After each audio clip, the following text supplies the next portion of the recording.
दोस्तों, आज के वीडियो में हम बात करेंगे उन 15 गलतियों की जो अमूमन हर व्यक्ति करता है और फिर बाद में पछताता है कि मेरे साथ ये क्या हुआ। कम उम्र में बाल झड़ना शुरू हो जाते हैं, व्यक्ति गंजेपन का शिकार हो जाता है, व्यक्तियों के बाल सफ़ेद होने शुरू हो जाते हैं और बालों की बहुत सारी समस्याएं जन्म लेना शुरू कर देती हैं।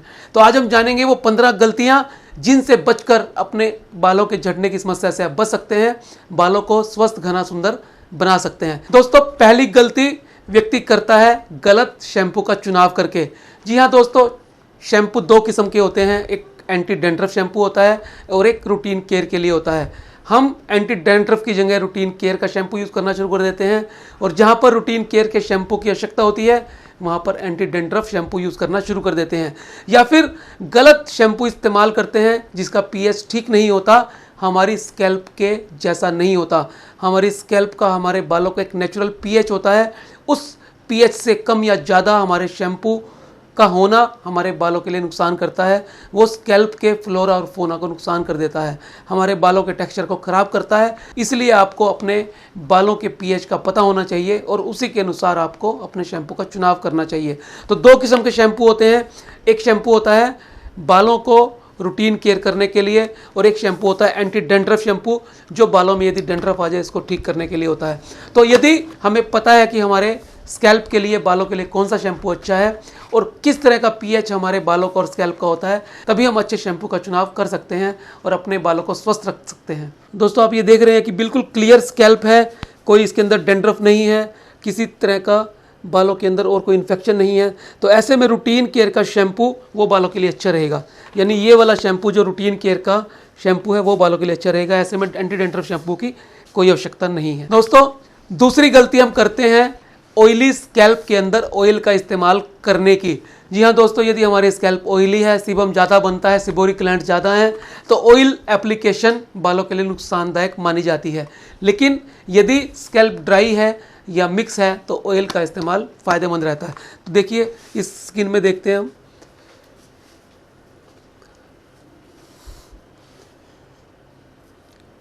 कोई इसके अंदर स्कैल्प एक्ने नहीं है, कोई ऑयली डैंड्रफ नहीं है, तो ये मिक्स स्किन है, ना ज़्यादा ड्राई है और ना ही ज़्यादा ऑयली है। तो ऐसी स्किन के लिए ऑयल का चुनाव अच्छा होता है, हम इसमें ऑयल लगा सकते हैं। और यदि यहाँ पर ऑयली डैंड्रफ होता, सिबोरिक स्किन होती, तो यही शैम्पू हमारे लिए नुकसान का कारण बन जाता। तो दूसरी गलती हमने बिल्कुल नहीं करनी है, ऑयली स्कैल्प में ऑयल नहीं लगाना है, ड्राई और मिक्स्ड स्कैल्प के अंदर हमें ऑयल का इस्तेमाल करना है। दोस्तों, एक तीसरी बड़ी गलती जो हम करते हैं वो है गीले बालों में कंघी करना। बालों में कंघी तब करनी है जब वो सेमी वेट हों, आधे गीले हों। आपको अपने बाल टॉवल से नहीं सुखाने हैं, आपको ड्राई एयर में, आपको बाल एयर में ड्राई करने हैं, यानी उन्हें खुले छोड़ देना है और हवा को ही उन्हें सूखने देना है। जब वो सेमी स्टेट में आ जाएं तब आपको कंघी का इस्तेमाल करना है। कंघी, जो आपको पता है कि कंघी, यदि हम गीले बालों में कंघी करते हैं तो वो बालों के अंदर उलझ सकती है। मैं दिखाऊं आपको, यदि आप ये देखिए, यदि ये बाल ड्राई हैं तो हमारी कंघी बिल्कुल सीधी बालों के आर पार हो जाती है, इस तरह से। इसके अंदर कोई उलझन नहीं आती, कोई सलवट नहीं आती और बाल उलझने का बिल्कुल डर ना रहने के कारण बालों को कोई नुकसान नहीं होता। यदि ये बाल गीले होते तो हमारी ये कंघी उलझ जाती। अभी मैंने आपको दिखाया ड्राई अगर बाल होते तो कंघी कैसे जाती है। अगर मैं इनको गीला कर दूं, इन बालों को, आप देखिए इस स्लिट को मैंने गीला कर दिया है, तो इसमें अगर हम कंघी घुमाने की कोशिश करेंगे तो ये देखिए उतने फ्लो से कंघी नहीं जाती और ये बाल उलझने का हमेशा डर बना रहता है। ये देखिए, गीले बालों में कंघी करिए तो हमारी कंघी के अंदर एक या दो बाल आ जाते हैं, ये देखिए। तो इस तरह से यदि आपके बाल गीले हैं तो उसे आप एयर के अंदर ड्राई कर लीजिए। सेमी ड्राई करने के बाद ही बालों के अंदर कंघी करिए तो आपके बाल बचे रहेंगे, झड़ेंगे नहीं, उलझेंगे नहीं। दोस्तों, चौथी बड़ी गलती जो आजकल युवा करते हैं वो बालों के अंदर जेल कंडीशनर का बहुत ज़्यादा इस्तेमाल करने से है। किसी भी तरह का जेल, किसी भी तरह का कंडीशनर यदि बालों को बहुत ज़्यादा लगाया जाएगा तो बालों की जो ऊपर की लेयर है क्यूटिकल, वो ख़राब होने का डर बना रहेगा, बाल रफ हो जाएंगे, फ्रीजी हो जाएंगे और झड़ना टूटना शुरू हो जाएंगे और कई बार इन केमिकल की वजह से बाल कम उम्र में सफ़ेद भी होना शुरू हो जाएंगे। दोस्तों, पांचवी गलती जो आजकल युवा करते हैं और बड़े भी करने लगे हैं, बालों को बार बार रिबॉन्डिंग कराने की, बालों को बार बार स्ट्रेटनिंग कराने की और बालों को बार बार प्रेसिंग करने की। ये नेचुरल बाल है, देखिए आप कितना अच्छा इनका टेक्सचर है। यदि इनके ऊपर बार बार रिबॉन्डिंग की जाएगी, बार बार इनको स्ट्रेट किया जाएगा या बार बार किसी भी प्रेसिंग का इस्तेमाल किया जाएगा, मैकेनिकल तरीके बालों पे अपनाए जाएंगे, तो बाल हमेशा खराब होने का डर रहता है। तो जितना मिनिमम हो सके उतना आपने बालों को कम से कम फिजिकल, कम से कम मैकेनिकल ट्रीटमेंट देना है, कम से कम केमिकल ट्रीटमेंट देना है, ताकि आपके बालों का टेक्सचर, आपके बालों की क्यूटिकल अच्छी रहे। दोस्तों, छठी गलती जो लोग बहुत ज़्यादा करते हैं वो है ड्रायर का बहुत ज़्यादा इस्तेमाल। बालों को सुखाने के लिए या बालों को स्ट्रेट करने के लिए इस ड्रायर का इस्तेमाल किया जाता है। ड्रायर के ब्लो करने से जो गर्म हवा निकलती है वो बालों को ख़राब करने के लिए बहुत नुकसान करती है, बालों को पतला कर देती है, बालों को फ्रीजी कर देती है और बालों को ड्राई करने की वजह से कई बार बाइपोलर हेयर भी इससे बन जाते हैं। तो इस ड्रायर का इस्तेमाल आपने कम से कम करना है ताकि आपके बालों की कंडीशन अच्छी रहे। दोस्तों, एक सातवीं बहुत बड़ी गलती जो लोग करते हैं वो है बालों को ट्रिम ना करवाने की। हमारे बाल यदि समय से डिस्टल एंड से थोड़े थोड़े कटवाए जाएं तो बालों का फ्लोरा फोना अच्छा रहता है, बालों की हेल्थ अच्छी रहती है। बाल जब बढ़ता है तो बाइपोलर हेयर छोड़ सकता है यदि उन्हें ट्रिम नहीं कराया गया।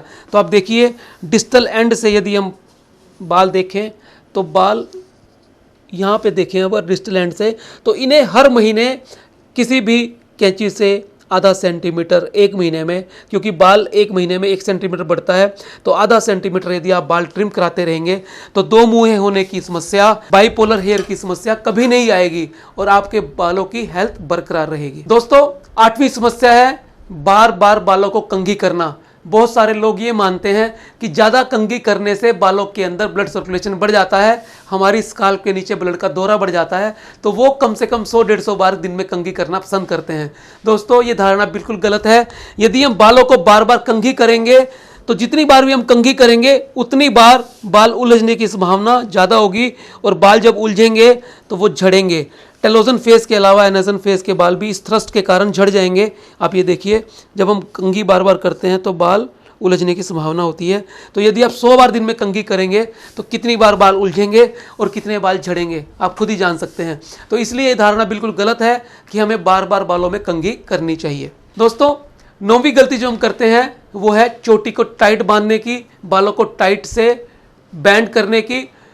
आपने सरदारों के अंदर, सिखों के अंदर देखा होगा कि जब अपनी वो पोनी को बांधते हैं, कस के बांधते हैं, तो फ्रंट से ट्रैक्शन एलोपेसिया होने की संभावना बढ़ जाती है। यदि हम यहाँ से चोटी इस तरह से टाइट करके बांधेंगे तो आप देखिए ट्रैक्शन होने की वजह से ये वाले बाल खींचेंगे। महिलाएं भी बहुत सारी ऐसी होती हैं जो बालों को बांधते हुए पूरी तरह से पीछे इस तरह से कर लेती हैं और ट्रैक्शन जब बाल खींचता है तो बाल का जो हमारा माथा है वो चौड़े होने की संभावना होती है। बाल रूट से ही ट्रैक्शन के कारण पूरा निकलने की डर होती है। तो इसलिए आपको कभी भी अगर चोटी करनी है तो बिल्कुल बालों को लूज रखें और लूज ही उसको बैंड से बांधें।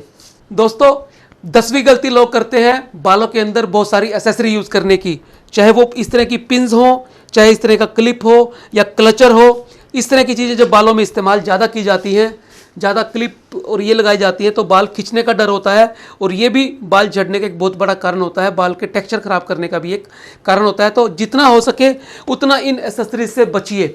यदि कहीं बाहर आपको जाना पड़े तो कम से कम एसेसरी यूज़ करिए और ऐसी यूज़ करिए जिससे आपके बाल ना खींचें। दोस्तों, 11वीं गलती जो लोग करते हैं अमूमन वो है गलत कंघी का चुनाव। हमारे बालों के लिए कंघी ऐसी होनी चाहिए जिसके अंदर बीच के जो टूथ हैं वो ज़्यादा गहरे हो, स्पेशली फीमेल्स के लिए। यदि इस तरह की कंघी इस्तेमाल की जाएगी जिसके अंदर टूथ बहुत पास पास होंगे तो बाल उलझने का डर बना रहेगा और जब बाल उलझेंगे तो बहुत ज़्यादा झड़ेंगे। तो इसलिए आप कम से कम इतना गैप तो कंघी में होना चाहिए। अगर इससे भी ज़्यादा हो, आप इस तरह देखिए, अगर बहुत लंबे बाल हैं तो पहले आप इस तरह की कंघी इस्तेमाल करें, उसके बाद जब बाल सुलझ जाएं तो फिर इस तरह की कंघी या इस तरह की कंघी इस्तेमाल करें, जिससे बाल उलझने का डर कम होगा। और यदि आप इस तरह का ब्रश यूज़ करना चाहते हैं तो मैं तो ये कहूँगा कि इस तरह के ब्रश से हमेशा बचें, क्योंकि इनमें बाल हमेशा उलझते हैं। यदि फिर भी करना पड़े तो बहुत सॉफ्ट, बड़े आराम से आप इसका इस्तेमाल करें। दोस्तों, 12वीं गलती हमारे युवा खासकर करते हैं आजकल इंटरनेट से, यूट्यूब से, फेसबुक से और अन्य मीडियम से अलग अलग नुस्खे इस्तेमाल करने का।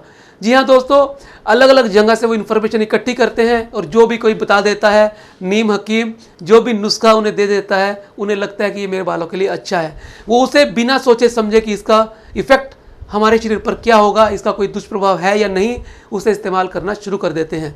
ये एक बहुत बड़ा कारण है हमारे बालों के टेक्सचर खराब होने का, हमारे बालों के रंग खराब होने का, बालों के झड़ने का, कम उम्र में सफ़ेद होने का और बालों की बहुत सारी समस्याओं का। तो इसीलिए किसी भी नुस्खे को, किसी भी दवाई को बिना डॉक्टर की कंसल्टेशन के इस्तेमाल ना करें। दोस्तों 13वीं गलती जो हर व्यक्ति करता है वो है इम्प्रॉपर डाइट।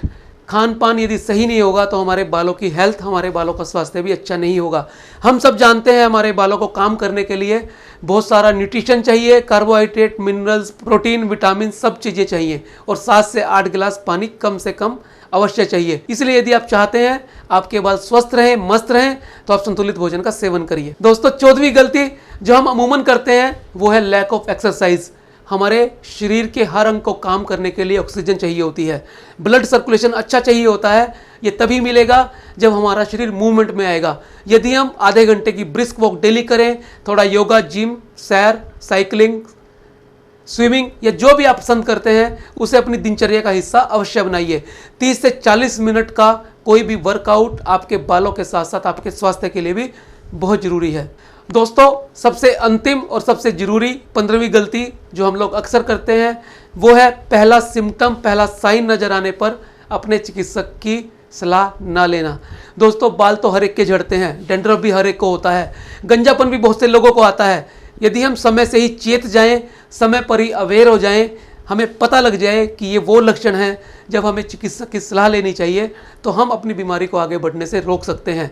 चाहे वो बीमारी शुगर की है, ब्लड प्रेशर की है या अन्य किसी और अंग की। बालों के साथ भी दोस्तों ऐसा ही है। यदि हमें पता लगे कि हमारे बाल झड़ने शुरू हो गए हैं और ज़्यादा झड़ रहे हैं और झड़ने के बाद वापस नहीं आ रहे हैं, बालों के अंदर ऑयली डैंड्रफ है, बालों के अंदर कम उम्र में सफेदी आनी शुरू हो गई है, तो ये सारी समस्याएं हैं दोस्तों। ये सारे पहले साइन हैं जब हमें अवेयर हो जाना चाहिए और अपने चिकित्सक की सलाह लेनी चाहिए।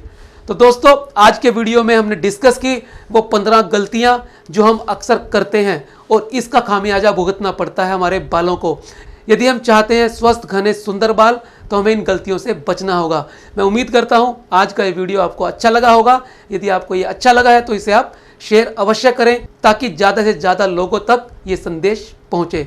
मिलते हैं अगले वीडियो में फिर एक नए विषय के साथ। तब तक के लिए नमस्कार।